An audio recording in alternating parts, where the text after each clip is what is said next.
மனசுக்குள்ள குழந்தைங்களுக்கு சிரமம் கொடுக்குறோன்னு நீங்களே நினைச்சு வருத்தப்படாதீங்கன்னு சொல்லியிருக்கலாமா?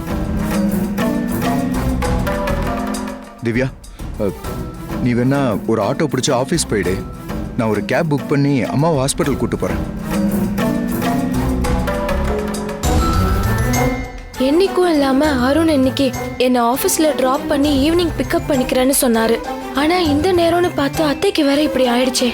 பரவாயில்ல, இந்த மாதிரி டைம்ல தான் நம்ம அத்தையோட கூட இருந்து பொறுப்பா கவனிச்சுக்கணும். சரிங்க அருண், நான் வேணும்னா ஆபீஸ்க்கு போயிட்டு ஒர்க் முடிச்சிட்டு அப்படியே லீவ் சொல்லிட்டு வந்துடுறேன். ஓகே திவ்யா, நீ சொல்ற மாதிரியே செய். அதான் நான் வந்துட்டேன்ல அண்ணி, நீங்க ஆபீஸ் கிளம்புங்க. அண்ணா நீ போய் அண்ணிய டிராப் பண்ணிட்டு வந்துரு. ஏற்கனவே லேட் ஆயிடுச்சு. அண்ணி பாவம் இல்ல. பரவாயில்ல சக்தி, நான் லீவ் சொல்லிட்டு வேணா அருண் கூடயே வந்துடுறேன். அது வரைக்கும் நீ கொஞ்சம் அம்மாவை பாத்துக்கோ. அண்ணி நீங்க எதை பத்தியும் யோசிக்காம நிம்மதியும் ஆபீஸ்க்கு போயிட்டு வாங்க. இன்னைக்கு முழுக்க நான் இங்க இருந்து அம்மாவை பாத்துக்கிறேன். எனக்கும் நீங்க வர வரைக்கும் அம்மா கூட இருந்தது மன நிறைவா இருக்கும். அண்ணி கிளம்புங்க அண்ணி, டைம் ஆயிடுச்சு. அண்ணா கூட்டிட்டு போங்க. சரி, போயிட்டு வந்துடுறேம்மா.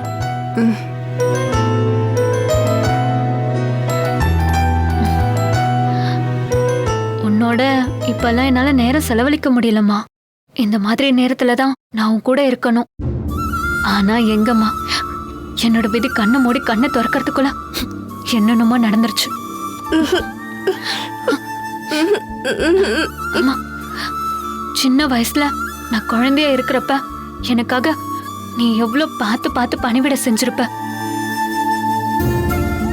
எனக்கு ஒரு நாள் நீ என்னோட குழந்தையா இருக்க போற, நான் உன்னோட அம்மாவா இருந்து உனக்கு பணிவிட செய்ய போறேம்மா. என்ன அழக்கூடாது, ஃபீல் பண்ணக்கூடாதுன்னு சொல்லிட்டு இப்ப நீயே அழற பாத்தியம்மா.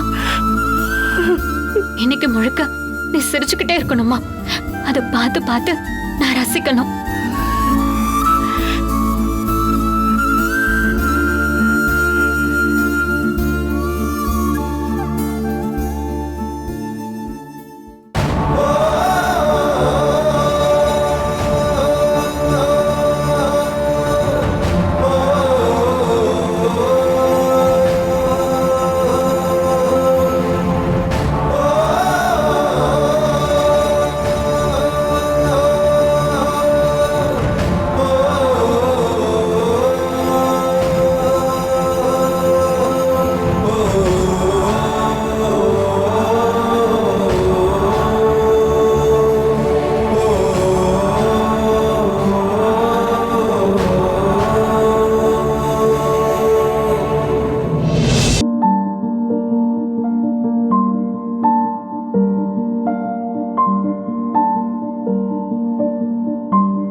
யாருக்கு ஃபோன் பண்ணணும்?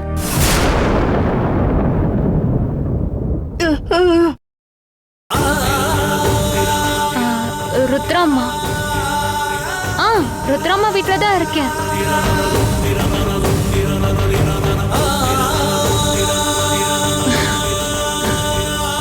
அம்மா இங்க பாருங்க, நீங்க மாத்திரை போட்டீங்க, ரெஸ்ட் எடுக்கணும். போலாமா? ரெஸ்ட் எடுக்கலாம் வாங்க.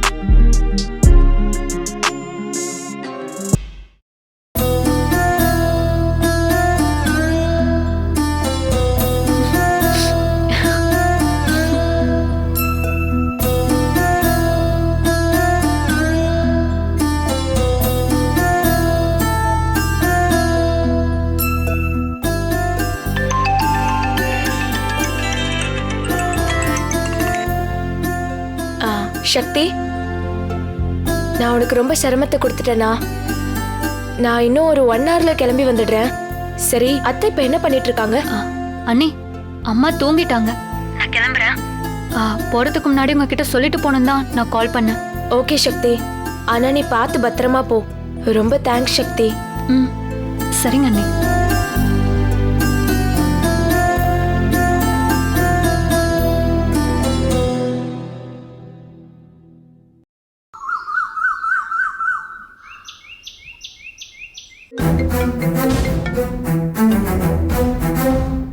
ஹலோ, நீங்க கேட்ட அந்த டீடைல்ஸ் எல்லாத்தையுமே ஆல்ரெடி நான் மெயில் பண்ணிட்டேன். எதுவா இருந்தாலும் ஃபர்ஸ்ட் நீங்க மெயிலை செக் பண்ணிட்டு சிவாவுக்கோ அம்மா, இல்ல காஃபி அனிதாவுக்கோ ஃபோன் பண்ணி அப்டேட் பண்ணிடுங்க. அவங்க ஒரு டைம் கிராஸ் செக் பண்ணிட்டு அப்ரூவ் பண்ணிட்டாங்கன்னா அதுல இருந்து ஒரு 10 minutesல என்னோட ஃபைனல் அப்ரூவல் உங்களுக்கு ரிசீவ் ஆயிடும்.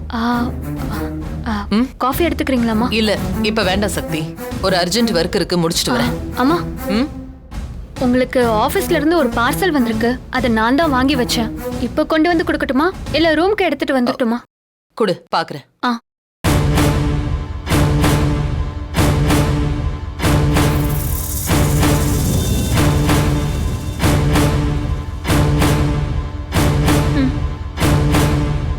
என்ன சக்தி இது?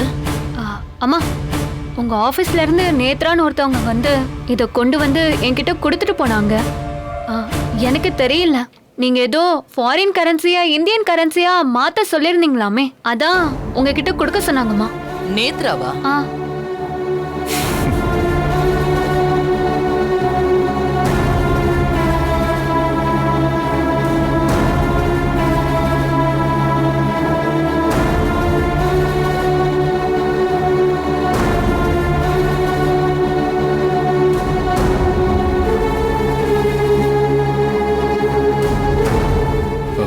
அத்தை, இது கரன்சி கிடையாது அத்தை, கலர் பேப்பர்.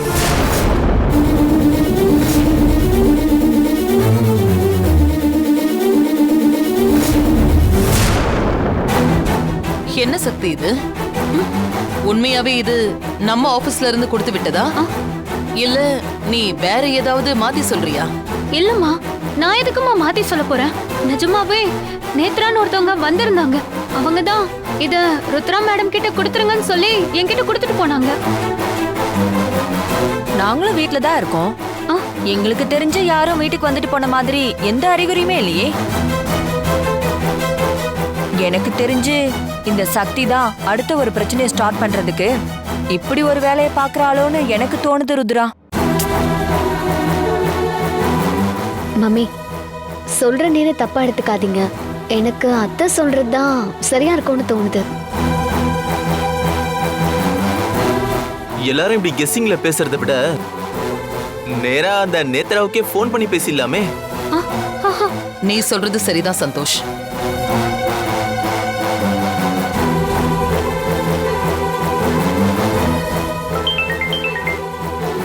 ஹலோ, சொல்லுங்க மேடம். நேத்ரா, நான் ஏதாவது கரன்சி நோட்டுகளை மாத்த சொன்னேன்னு சொல்லி நீ எங்க வீட்டுக்கு வந்து ஏதாவது பணம் பார்சல கொடுத்துட்டு போனியா? மேடம், சிவா சார் சில ஃபைல்ஸோடைய டீடைல்ஸ் எல்லாம் கேட்டிருந்தாரு. இன்னைக்கு ஃபுல் டே உட்கார்ந்து அதோட டீடைல்ஸ் எல்லாம் எடுத்து ஒவ்வொன்னா ஸ்கேன் பண்ணி சாருக்கு அனுப்புறதுக்கே டைம் சரியா இருந்துச்சு. இதுல நான் எப்படி மேடம் அங்க வர முடியும்?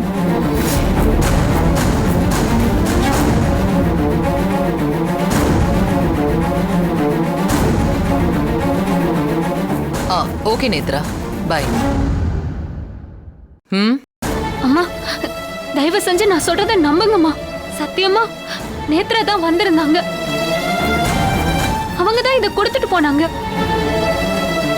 சரி, நீ சொல்ற மாதிரியே மம்மியே கொடுத்து விட்டாலும் நான் வீட்ல இருக்கிறப்போ ஏன் உன்கிட்ட கொடுக்க சொல்லி கொடுக்கணும்?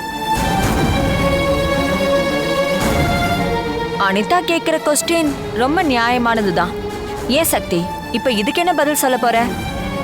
பதில் இருக்கா இல்ல இனிமேதான் புதுசா ஏதாவது கற்பனை பண்ணி பதில் சொல்லணுமா? சாமி மேல சத்தியமா சொல்றேம்மா, நேத்ரான்னு ஒருத்தவங்க வந்துதான் இதெல்லாம் கொடுத்துட்டு போனாங்க. ஏய் லூசா நீ, முதல்ல பப்ளிக்கா இவ்வளவு கரன்சி நோட்ஸ யாராவது பார்சல் கொண்டு வந்து கொடுப்பாங்களா? அப்படியே பார்சல்ல கொடுத்தாலும் இப்படி ஒரு கரன்சி நோட்டை யார் கொடுப்பாங்க? ஏதோ ஒரு ஞாபகத்துல உளறிட்டு இருக்கேன்னு இவ்வளவு நேரம் நானும் பொறுமையா இருந்தா மென்டல் மாதிரி சொன்னதே திரும்ப திரும்ப சொல்லிக்கிட்டு இருக்க. ஃபர்ஸ்ட் எல்லாம் டெய்லி காலையில எடுத்ததும் அந்த டே ஃபுல்லா கம்பெனி ஒர்க்ஸ் பார்க்கறதுக்கே எனக்கு டைம் சரியா இருக்கும். இப்போ என்னடா அண்ணா, டெய்லி உன்னோட பஞ்சாயத்தை சமாளிக்கிறதுக்கே எனக்கு டைமே பத்த மாட்டேங்குது. மூஞ்சி எனக்கு பார்க்கும் போதெல்லாம் ஏன்டா இந்த வீட்டுக்குள்ள வரோன்னு எனக்கு தோணுது.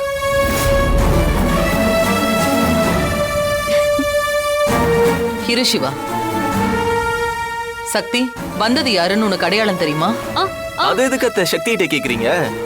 நம்ம வீட்டு செக்யூரிட்டி கிட்ட கேட்டா சொல்லிட போறாரு. அதுவும் சரிதான். நீ ஃபோன் பண்ணி சிவா.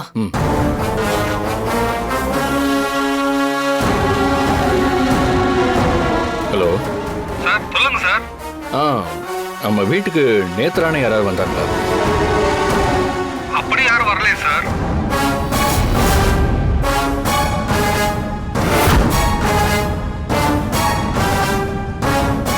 என்ன சக்தி, இதுக்கு என்ன சொல்ல போற?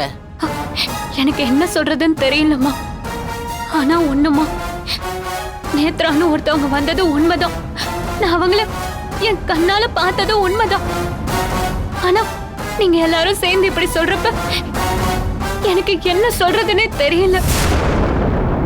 ஷோ, முதல்ல எதுக்கு எடுத்தாலும் இப்படி வீட்ல அழுகிறத நிறுத்தி தொலை. ஏதாவது புதுசா ஒரு பிரச்சனையை கொண்டு வருது, வசமா கையும் களவுமா மாட்டிக்கிட்டா ஏதாவது பொய் சொல்லி நீலி கண்ணீர் வடிக்க வேண்டியது. ஏய், பாரு, கம்பெனியோட டர்ன் ஓவர் புது ப்ராஜெக்டை ஓபன் பண்றதுன்னு எல்லாருமே ரொம்ப பிஸியா இருக்கும். நீ இந்த டைம்ல இரிட்டேட் பண்ற மாதிரி சில்லியா இந்த மாதிரி வேலையெல்லாம் பார்த்துட்டு இருந்த, அப்புறம் நானே ஏதாவது பொய் கேஸை போட்டு போலீஸ்ல புடிச்சு கொடுத்துருவேன். சார், நான் பொய்யெல்லாம் சொல்லல, உண்மையாதான் சொல்றேன். ஒரு பொய்யை உண்மையை நிரூபிக்கிறதுக்கு அடுத்தடுத்து எத்தனை பொய் சொல்லுவேன்? இப்பதான் உன் கண்ணு முன்னாடியே நேத்ரா மேடத்துக்கிட்ட பேசியாச்சு, அவங்களும் இல்லைன்னு சொல்லிட்டாங்க. செக்யூரிட்டி கிட்டையும் கேட்டாச்சு, அவரும் யாரும் வரலன்னு சொல்லிட்டாரு. அப்புறமா பொய்யை அடுக்கிட்டே போனா நம்ம என்னத்த சொல்ல முடியாத? ஏய், என் கண்ணு முன்னாடியே நிக்காத. சும்மா பைத்திய மாதிரி பேசாம ஒழுங்கு மரியாதை உள்ள போ. ஓ,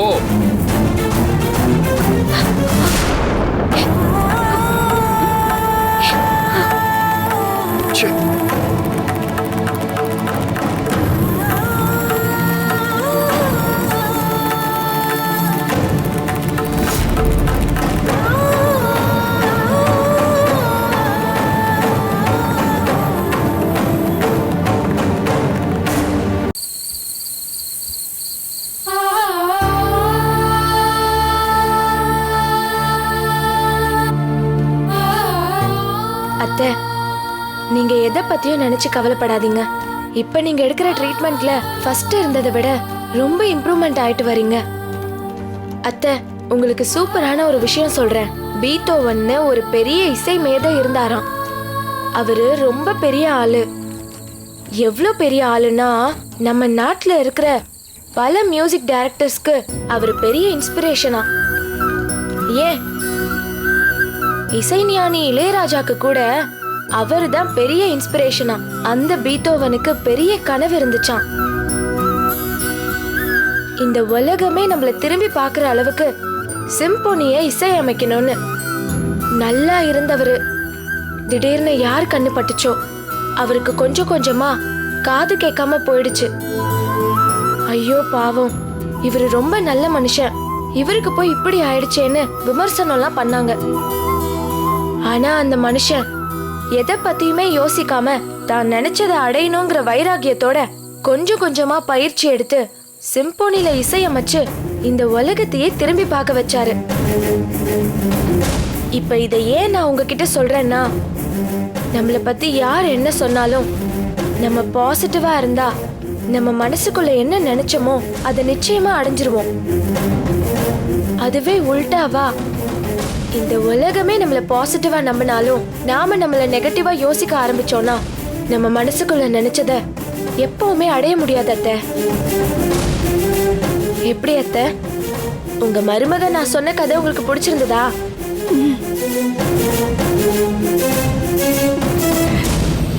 என்னோட மருமக திவ்யா சொன்ன மாதிரி நானும் கண்டிப்பா குணமாயிடுவேன். நான் சரியான அடுத்த 5வது நிமிஷத்துல நான் நினைச்சதை செஞ்சு முடிக்காம விட மாட்டேன்.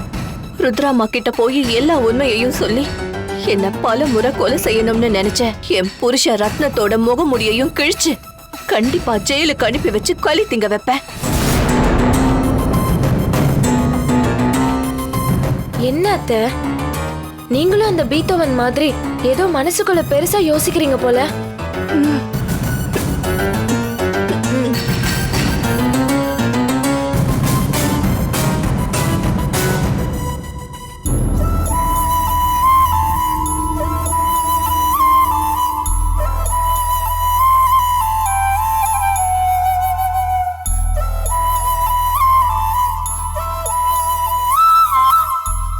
அத்தை, அப்புறம் உங்ககிட்ட ஒரு முக்கியமான விஷயம் சொல்லணும்னு நினைச்சிட்டே இருந்தேன். அருண் முன்ன இருந்த மாதிரிலாம் கோவமா இல்லாம எதுக்கு எடுத்தாலும் எரிஞ்சு விழாம இப்ப ரொம்ப நார்மலா இருக்காரு. என்னையும் அப்படியே உள்ளங்கையில வச்சு தாங்குறாரு. நீங்க ஆசைப்பட்ட மாதிரியே நாங்க 2 பேரும் இப்ப ரொம்ப ஹாப்பியா இருக்கோம். அதுக்கெல்லாம் காரணம் உங்களோட நல்ல மனசும் அந்த நல்ல மனசோட வேண்டுதலும் தான் காரணம்.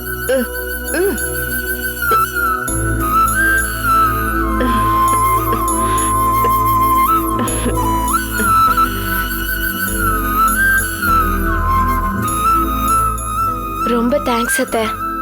அப்புறம் இன்னொன்னு, என் மனசுக்குள்ள ரொம்ப நாளா ஒன்று ஓடிட்டே இருக்கு. அதையும் இப்பவே உங்ககிட்ட ஷேர் பண்ணிடுறேன் அத்தை. சமீப காலமா உங்களை சுத்தி ஏதோ ஒரு மர்மம் இருக்கு அத்தை. நீங்க இப்படி ஆனதுக்கு காரணம் இது உங்களுக்கு தானா நடந்த மாதிரி எனக்கு தோணல அத்தை.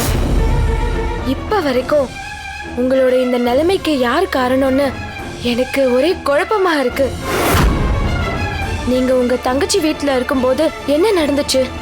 நீ கேட்ட கேள்விக்கான இந்த பதில உன்கிட்ட நான் பல முறை சொல்லணும்னு நினைச்சேன் திவ்யா. ஆனா நான் சொல்ல வரேங்கிறத உன்னால மட்டும் இல்ல வேற யாராலையுமே புரிஞ்சுக்க முடியல. உன்கிட்ட இந்த விஷயத்த சொல்ல முடியலனாலும் உனக்கு சின்னதா நான் ஏதாவது க்ளூ கொடுத்தாலே நீ அதை கண்டுபிடிச்சிடுவ. ஏன்னா நீ புத்திசாலி.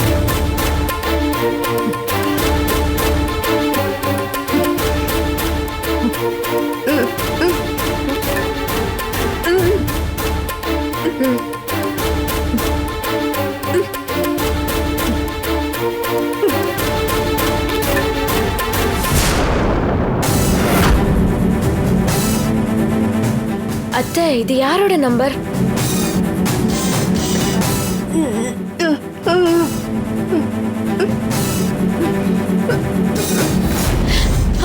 அத்தை, அத்தை, ஐயோ, என்னாச்சு?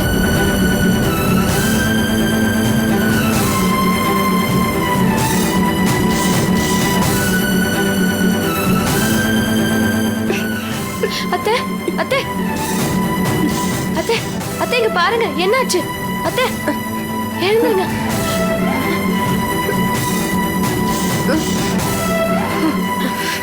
அத்தை, நீங்க உங்களுக்கு பிடிக்காத எதை பத்தியும் யோசிக்க தேவையில்லை. தயவு செஞ்சு ஸ்ட்ரெஸ் ஆகாதீங்க.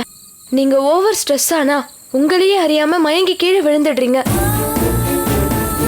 சரி வாங்க அத்தை, நம்ம வீட்டுக்கு போலாம். நீங்களும் மெடிசன்ஸ் எடுத்துட்டு ரெஸ்ட் எடுக்கணும்ல.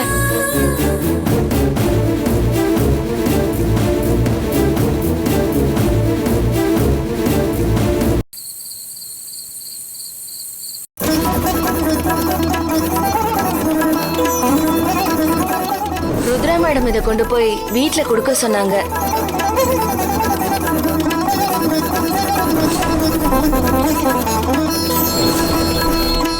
Colour paper.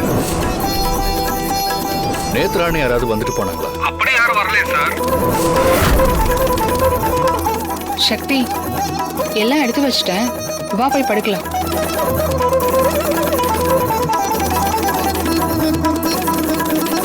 சக்தி, சக்தி, என்னாச்சு உனக்கு? ஏன் ஒரு மாதிரியா இருக்க? இப்பெல்லாம் என்ன சுத்தி என்ன நடக்குதுன்னு எனக்கே தெரிய மாட்டேங்குது. நான் கண்ணால பாக்குறது உண்மையா இல்ல மத்தவங்க சொல்றது உண்மையான்னு எனக்கு எதுவுமே புரிய மாட்டேங்குது. நமக்கு ரொம்ப பிடிச்சவங்க நம்மளை கண்டுக்காம விட்டுட்டாங்கன்னா வாழ்க்கையே ரொம்ப வெறுமையா இருக்கும்ல. இப்போதைக்கு அந்த மன நிலைமையில தான் நானும் இருக்கேன். சிவா சாருக்கு எப்போ இப்படி ஆச்சோ அப்பத்துல இருந்து இப்ப வரைக்கும் என்னால நிம்மதியாவே இருக்க முடியல பிரியா. பல நேரங்கள்ல எனக்கே என்ன பிடிக்க மாட்டேங்குது. என்னாச்சு சக்தி உனக்கு? இப்ப என்ன நடந்துச்சுன்னு வாழ்க்கையே வெறுத்து போற மாதிரி இப்படி பேசிட்டு இருக்க? கண்டிப்பா மாறும் சக்தி. கடவுள் உனக்கு ரொம்ப கஷ்டத்தை கொடுத்து சோதிக்கிறானா அடுத்து உன்னோட வாழ்க்கையில பெருசா ஏதோ நல்லது பண்ண போறான்னு அர்த்தம் சக்தி. அட போ பிரியா. காலம் முழுக்க இப்படிதான் நமக்கு நாமளே ஆறுதல் சொல்லி நம்ம மனசை தேத்திக்க வேண்டியதுதான். என் அம்மாவுக்கு அப்புறமா என்னோட கஷ்டத்தையும் என்னோட சந்தோஷத்தையும் நான் மனசை விட்டு பேசுறது உன்கிட்ட மட்டும்தான். சக்தி, இப்ப எதுக்கு இதெல்லாம் என்கிட்ட சொல்லிட்டு இருக்க? நான் என்ன மூணு மனுஷி மாதிரியா பழகுறேன்? இந்த வீட்டுல உனக்கு நானும் எனக்கு நீயும் கூட பிறந்த பொறுப்பு மாதிரி ஒத்தாசையா இருக்கிறோம். உன் மனசுக்குள்ள எதுவா இருந்தாலும் என்கிட்ட தயங்காம சொல்லு. அப்பதான் உன் மனசுல இருக்கிற பாரமும் குறையும். இந்த வீட்டுல நான் சொல்றது யாருமே நம்ப மாட்டேங்கிறாங்க. ஒரு கட்டத்துல நான் சொல்றது ஏதோ கற்பனையா இருக்குமோன்னு எனக்கு என் மேல சந்தேகமா இருக்கு. அட்லீஸ்ட் நான் சொல்றத நீயாச்சும் நம்ப பிரியா. இவ்வளவு நேரம் நீ புதிர் போட்டுட்டு தான் இருக்க. என்ன விஷயம்னு சொல்ல மாட்ற. எதுவா இருந்தாலும் தயங்காம சொல்லு சக்தி.